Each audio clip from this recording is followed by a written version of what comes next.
নমস্কার বন্ধুরা, আমি অভিজিৎ। আপনারা দেখছেন অভিজিৎ অফিসিয়াল। বন্ধুরা, সোশ্যাল মিডিয়াতে বিভিন্ন ইউটিউবার বা আরও যারা ফেসবুকে একটা প্রচার করছেন যে DY চন্দ্রচূড়, যিনি বর্তমানে আমাদের দেশের সুপ্রিম কোর্টের প্রধান বিচারপতি, উনি মনে হয় মমতা বন্দ্যোপাধ্যায় বা রাজ্য সরকারের প্রতি একটু নরম রয়েছেন। তো সত্যি কি তাই? একদম নয়। আমি আপনাদের একটা কথা বলি, সুপ্রিম কোর্টের বিচারপতি তিনি প্রধান বিচারপতি হতে পারেন বা নর্মাল বিচারপতি হতে পারেন, বা হাইকোর্টের প্রধান বিচারপতি বা নর্মাল বিচারপতি। কেউ কিন্তু তার মনের ইচ্ছে মতো কাউকে বাঁচাতে বা ফাঁসিতে ঝুলিয়ে দিতে পারেন না।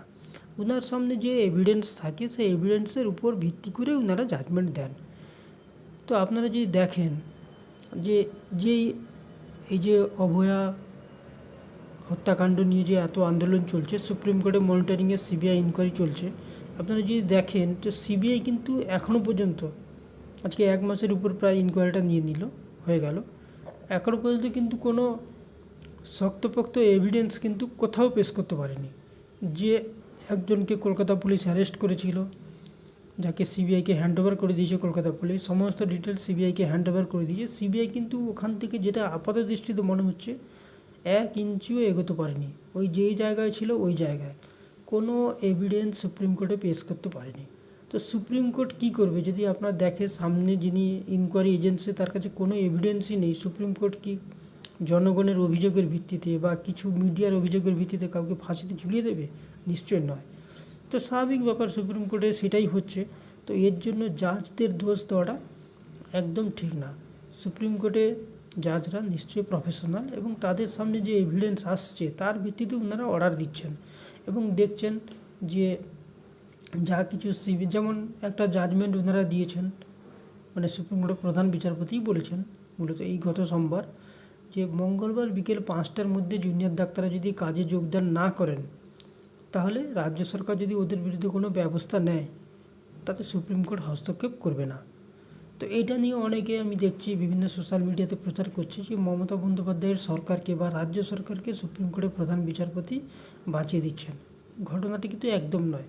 আপনি যদি দেখেন, এই যে এতদিন আন্দোলন জুনিয়র ডাক্তাররা করছেন, প্রথমে ওনাদের আন্দোলন ছিল দোষীদের শাস্তি, ঠিক আছে, এটা নিয়ে কোনো এই সাধারণ মানুষই ছিল।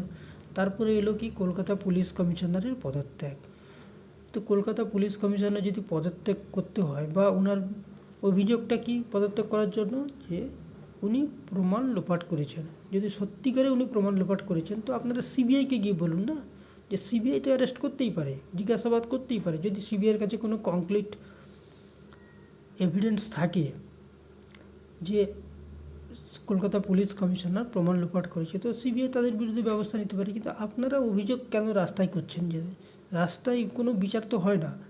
এবং সুপ্রিম কোর্টেও নিশ্চয়ই সমস্ত ডকুমেন্টস দেখেছেন, সিবিআইয়েরও ডকুমেন্টস দেখেছেন, রাজ্য সরকারেরও ডকুমেন্টস দেখেছেন, বা আপনাদের জুনিয়র ডাক্তারদের যিনি লয়ার ছিলেন ওনাদেরও সমস্ত ডকুমেন্টস দেখার পরে কোথাও কিন্তু মনে হচ্ছে না যে আর সিবিআই অন্য কাউকে অ্যারেস্টও করতে পারেনি।